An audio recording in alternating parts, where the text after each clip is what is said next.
राजनीति करना दिल्ली के सीएम अरविंद केजरीवाल पर भारी पड़ा। पद का फायदा उठाने की मंशा लिए अरविंद केजरीवाल ने दिल्ली हाईकोर्ट में याचिका लगाई। खुद को बेकसूर बताया। केंद्र सरकार और जांच एजेंसियों पर आरोप मढ़े, लेकिन वो भूल गए कि देश के न्यायालय सियासत के लिए नहीं बल्कि कानून और संविधान की रक्षा के लिए बने हैं। जो बात केजरीवाल भूल गए थे उसे दिल्ली हाईकोर्ट ने याद दिलाया। सीएम केजरीवाल की याचिका पर फैसला सुनाते हुए दिल्ली हाईकोर्ट ने तल्ख टिप्पणियां करते हुए राहत देने से इनकार कर दिया।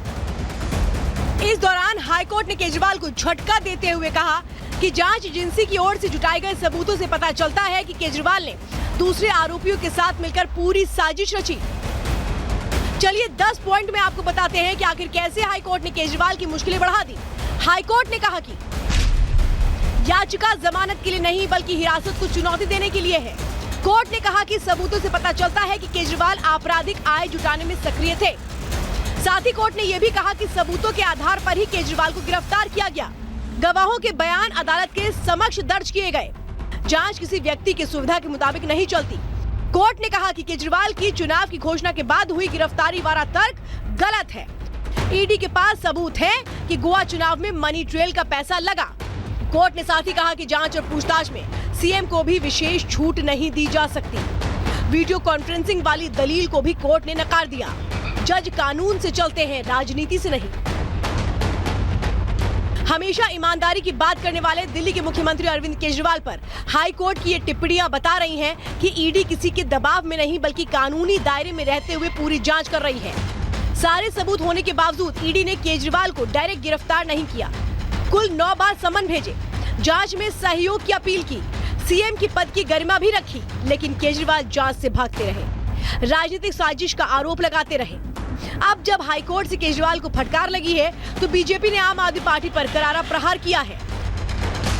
स्वघोषित कट्टर ईमानदार का किरदार धारदार तथ्यों के साथ पूरी तरह तार-तार हो गया है। अहंकार यह था कि मुझे छूट नहीं चाहिए, मुझे दूसरे को गलत साबित करना, इसलिए मैंने कहा कि वो अहंकार चूर चूर हो गया है। माननीय न्यायालय ने जो आज टिप्पणी की है वो सीधा सीधा अरविंद केजरीवाल और आम आदमी पार्टी के मुंह पे तमाचा है। इनके कारनामों ने दिल्ली को शर्मसार किया है। एक दिल्ली वाला होने के नाते पूछता हूं, क्या अब भी कोई नैतिक अधिकार है आपके पास कुर्सी पे बने रहने का? अरविंद केजरीवाल जी मुख्यमंत्री बनने का सपना देखते थे। आज ये स्पष्ट हो गया वो एक भ्रष्ट हैं। उन्होंने शराब घोटाला किया है, इसके बावजूद वो कुर्सी पर चिपक कर बैठना चाहते हैं। अब इसका भी इंसाफ बहुत जल्दी होगा। केजरीवाल को हाईकोर्ट से राहत मिलने की बजाय फटकार मिली तो एक बार फिर बीजेपी ने इस्तीफे वाली मांग कर डाली। बीजेपी नेताओं का कहना है कि केजरीवाल अहंकार के दिल्ली की जनता के भविष्य से खेल रहे हैं। कानून एक मुख्यमंत्री के लिए और एक आम आदमी के लिए बिल्कुल बराबर होगा। ये केजरीवाल जी के और आम आदमी पार्टी के गाल पे एक करारा तमाचा है। कानून का, संविधान का और कोर्ट का तमाचा है। जरा भी शर्म बची है तो अरविंद केजरीवाल को अब इस्तीफा दे देना चाहिए। आज सवाल सिर्फ इतना बनता है कि क्या कोई नैतिक अधिकार बचता है अरविंद केजरीवाल जी के पास कि वो मुख्यमंत्री बने रहे और सरकार तिहाड़ से चलाए। आज हाईकोर्ट ने न केवल शराब घोटाले के सरगना का पर्दाफाश किया है, परंतु जो सियासी धर्मांतरण हमने देखा है, जो हुआ है रामलीला मैदान में, उसका भी पर्दाफाश किया है। केजरीवाल की याचिका खारिज होने पर सियासत शुरू हो गई है। बीजेपी जहां इस्तीफे की मांग कर रही है, वहीं आम आदमी पार्टी के नेता केजरीवाल के बचाव के लिए नया रास्ता निकाल रहे हैं। अपना नेता भ्रष्टाचार में घिरता देख आप नेताओं ने एक सुर में इलेक्टोरल बॉन्ड का मुद्दा उठाना शुरू कर दिया। प्रक्रिया जो दिल्ली में शुरू हुई है ये रुकने वाली थोड़ी है। इसके पीछे का मकसद है पूरी की पूरी आम आदमी पार्टी को भारतीय जनता पार्टी की तानाशाह सरकार के द्वारा खत्म करना, ये मकसद है। और वो लोग ये काम कर रहे हैं जिसकी सरकार में इलेक्टोरल बॉन्ड का हजारों करोड़ रुपए का घोटाला हुआ, लेकिन उनके खिलाफ कोई जांच नहीं होती। किसी भी जगह पे अब तक ईडी या सीबीआई को 1 रुपए की भी गैर कानूनी रिकवरी नहीं हुई, 1 रुपए की भी। ये अपने आप में बहुत बड़ी बात है। जब करोड़ों का हेरफेर हो और 1 रुपए की भी रिकवरी ना हो तो इस जांच के ऊपर बड़े सवाल खड़े होते हैं। देश में लोकसभा चुनाव है, ऐसे समय में केजरीवाल तिहाड़ में कैद हैं। अब देखना यह होगा कि भ्रष्टाचार के आरोपों में घिरी आम आदमी पार्टी को इस चुनाव में नुकसान होता है या केजरीवाल सलाखों के पीछे से कोई नया सियासी दांव खेलते हैं।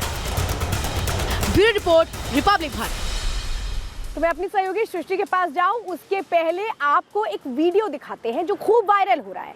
पीलीभीत में जब प्रधानमंत्री नरेंद्र मोदी और उत्तर प्रदेश के मुख्यमंत्री योगी आदित्यनाथ चुनावी रैली को संबोधित करने के लिए गए, तो आप ये देखिए देख रहे हैं कि गजब केमिस्ट्री देखने को मिली। योगी आदित्यनाथ उठते हैं, पोडियम की तरफ बढ़ते हैं और प्रधानमंत्री के पीछे से होते हुए जाने की कोशिश करते हैं, लेकिन प्रधानमंत्री उसी वक्त उनका हाथ पकड़ लेते हैं और हल्की सी मुस्कान आप देख रहे हैं, हल्की मुस्कान देते हुए कहते हैं कि नहीं भाई, पीछे से नहीं, आगे से होकर के जाइए, पीछे का रास्ता मत लीजिए, मैं बैठा हूँ, कोई बात नहीं है, लेकिन आप आगे से ही जाइए। और इसके बाद आप देखिए योगी आदित्यनाथ थोड़ा झुकते हैं और इसके बाद आगे बढ़ जाते हैं। ये है वो गजब केमिस्ट्री जो बीच बीच में हमें देखने को मिलती रही है। सृष्टि लखनऊ में मौजूद है। सृष्टि, ये एक तरफ केमिस्ट्री है जो दिखाती है कि ये आगे बढ़ने की जो स्ट्रैटेजी है वो कितनी गजब है, सबको साथ लेते हैं, सम्मान के साथ और प्यार के साथ। बिल्कुल, देखिए इसी सम्मान और प्यार को लेकर जो एक कैंपेनिंग है भारतीय जनता पार्टी की, और वो लगातार इस वक्त देखने को मिल रही है यहाँ पर, जैसा आपने ये वीडियो अभी दिखाया। लेकिन अगर हम बात लखनऊ के आसपास के इलाकों की अगर करते हैं तो आज उन्नाव लोकसभा सीट का क्या हाल है वो भी हम बताने की कोशिश करेंगे, क्योंकि यहाँ से बड़े ही फायरब्रांड नेता जो अपने बयानों को लेकर लगातार जाने जाते रहे हैं, साक्षी महाराज, वो लोकसभा के प्रत्याशी हैं और उनका लगातार इस बात पर दाव है कि वो तीसरी बार हैट्रिक लगाने वाले हैं और कोई रेस उनकी यहाँ पर है नहीं। आपको ग्राफिक्स के जरिए बता देते हैं कि आखिरकार कौन कौन उन्नाव की लोकसभा सीट से मैदान में है। जैसा मैंने बताया कि बीजेपी की ओर से प्रत्याशी खुद साक्षी महाराज है और दूसरी ओर अगर समाजवादी पार्टी की बात करें, यानी कि इंडी गठबंधन की तरफ से अगर कोई मैदान में है तो वो अनु टंडन है। एक बार फिर से भरोसा अनु टंडन पर जताया गया है। कांग्रेस छोड़कर सपा में शामिल हुई थी। कांग्रेस पार्टी की तरफ से पहले उम्मीदवार वो रही हैं, लेकिन हार का सामना करना पड़ा है। इसी के साथ में अगर बसपा की बात करें तो अशोक कुमार पांडे बसपा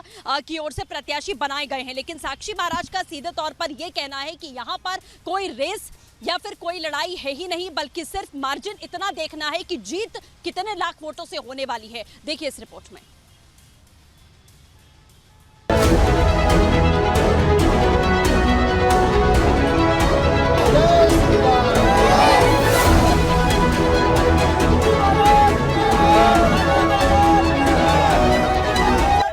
बीजेपी के फायर ब्रांड एक बार फिर उन्नाव की चुनावी रणभूमि में बैटिंग करने के लिए उतर गए हैं और मुस्लिम समुदाय से मिल रहा साक्षी महाराज को ये समर्थन बेशक आपको चौंका रहा होगा, लेकिन ये हकीकत है उन्नाव की। उन्नाव में मुसलमानों और साक्षी महाराज के बीच ये बॉन्डिंग देखकर आश्चर्य का सवाल इसलिए खड़ा हुआ क्योंकि साक्षी महाराज का विवादों से पुराना नाता रहा है और ये विवाद उनके मुस्लिम समुदाय को लेकर दिए गए बयानों के कारण है। लेकिन इससे इतर उन्नाव की तस्वीरें बिल्कुल अलग हैं। यहाँ जब साक्षी महाराज जनता के बीच निकले तो मुस्लिम समुदाय के लोग उनके सबसे करीब नजर आए। हमारी संवाददाता सृष्टि पांडे ने मुस्लिमों में साक्षी महाराज के लिए ये स्नेह, ये प्रेम देखा तो उनसे बातचीत करने के लिए आगे बढ़ी। बीजेपी के उम्मीदवार के लिए उनकी राय, उनका मत, उनकी भावनाएं जानने और समझने की कोशिश की गई। ये तमाम जो लोग हैं वो मुस्लिम हैं और अपनी जो उत्सुकता है वो यहाँ जता रहे। एक बार बात भी करेंगे। महाराज जी के लिए अब की बार 5 लाख पार कुछ ना है, सपा माने महाराज जी के लिए जान माल सब हाजिर है। खून देना पड़े तो मुसलमान खून देख लिए तैयार। उन्नाव के मुसलमानों का समर्थन महाराज जी के साथ है, बम्पर समर्थन है। करीब 31 लाख आबादी वाले उन्नाव जिले में ओबीसी वोटर करीब 7 लाख है। एससी मतदाता करीब 5,50,000 है। सवर्ण मतदाता करीब 5,50,000 है और मुस्लिम वोटर्स की संख्या करीब 2,15,000 है। और ये आबादी साक्षी महाराज के साथ खड़ी होती नजर आ रही है। बार बार ये कहा जाता था कि बीजेपी और अगर मुसलमानों की बात करें तो उनके बीच में एक बहुत बड़ी खाई है, लेकिन वो यहाँ पर एक विपरीत परिस्थिति हमें देखने को मिल रही है, क्योंकि यहाँ का जो मुस्लिम समाज है वो लगातार ये बात बोल रहा है कि जीत अगर किसी की होगी तो वो साक्षी महाराज की होगी। मुस्लिम समुदाय के लोगों का मत जानने के बाद हमारी सहयोगी ने मुसलमानों को लेकर चर्चा की। इस दौरान साक्षी महाराज ने दावा किया कि हिंदुओं के साथ अब मुसलमान भी बीजेपी के समर्थन में हैं और 400 पार होने से कोई नहीं रोक सकता। हिंदू तो मोदी जी के साथ था ही, अब मुसलमान भी मोदी के साथ हो गया। जब मेरे साथ ये मुसलमान है तो मोदी के साथ तो होगा ही, इसलिए अब की मोदी ने जो कहा है अब की बार 400 पार, मुझे विश्वास है कि 400 पार ही होना है।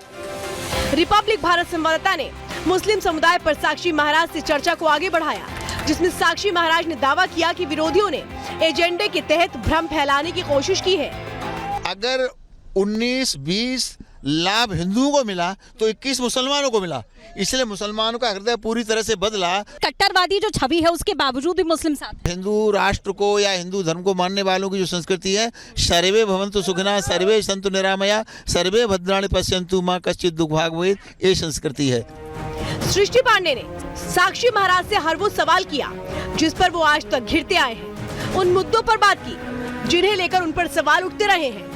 मुद्दा हिंदुत्व, राम मंदिर और हिंदुओं को भड़काने का उठा तो साक्षी महाराज ने भी हमारी सहयोगी को हर एक सवाल का सधा हुआ जवाब दिया। हिंदुओं को भड़काने का एक जो काम है वो साक्षी महाराज करते आए हैं, इसमें कितनी सच्चाई आप देखते हैं? हिंदुओं को भड़काते नहीं हैं।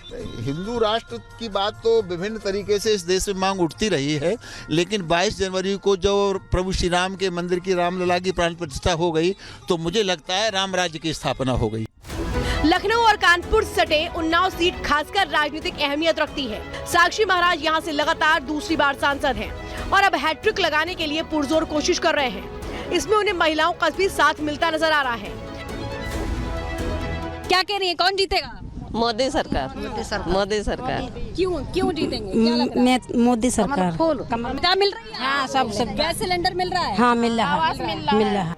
अगर साक्षी महाराज तीसरी बार सांसद बने तो वो जीत की हैट्रिक लगाएंगे। 2019 में साक्षी महाराज ने उन्नाव सीट पर दूसरी सबसे बड़ी जीत हासिल की थी। 2014 के अपने रिकॉर्ड को उन्होंने तोड़ा था। 1991, 1996 और 1998 में बीजेपी के उम्मीदवार देवी बख्श सिंह लगातार 3 बार सांसद बने। अगर इस बार साक्षी महाराज जीत जाते हैं तो नाव से हैट्रिक लगाने वाले वो दूसरे नेता होंगे। इस बार के चुनाव में मोदी फैक्टर के साथ जनहित में किए गए काम प्रभावी नजर आते हैं। इस बार बीजेपी राम मंदिर के मुद्दे पर आगे बढ़ती दिख रही है, इसलिए देखा जाए तो बीजेपी का ही पलड़ा भारी नजर आता है। निश्चित रूप से मैं राम मंदिर आंदोलन के गर्व से पैदा हुआ हूं, तो हम लोगों ने नारा लगाया सौगंध राम के खाते मंदिर यहीं बनाएंगे। भारतीय जनता पार्टी ने आरोप प्रत्यारोप हानि लाभ को कभी नहीं सोचा। 4 सरकारें गई, हमने उसे सबको सहन किया, लेकिन राम को नहीं छोड़ा हमने। तो जो हमने वचन दिया था, जो बात की थी, हमने वो पूरी कर दी। हम लोग राम भक्त हैं। साक्षी महाराज राम मंदिर आंदोलन में सक्रिय रहे थे और आज भी वो बजरंग बली की पूजा अर्चना कर रहे हैं। राम नाम जपते हुए चुनावी मैच खेलने के लिए पिच पर उतर चुके हैं।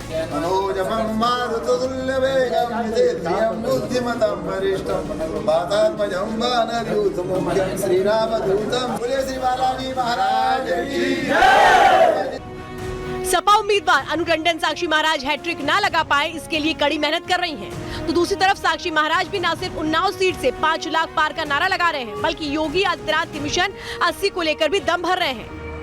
उत्तर प्रदेश में पूरा एनडी गठबंधन कहीं भी टक्कर में नहीं है। मेरी ये पत्थर की लीक है कि 80 की 80 सीटें भारतीय जनता पार्टी के खाते में जाएंगी। इंडिया गठबंधन को 1 सीट नहीं मिलेगी। लगातार 2 जीतों के बाद अब साक्षी महाराज की नजर जीत की हैट्रिक पर टिकी है। अब देखना होगा कि विपक्षी दल बीजेपी के विजय रथ को इस बार रोक पाने में कामयाब होते हैं या नहीं। Bureau report, Republic Bharat.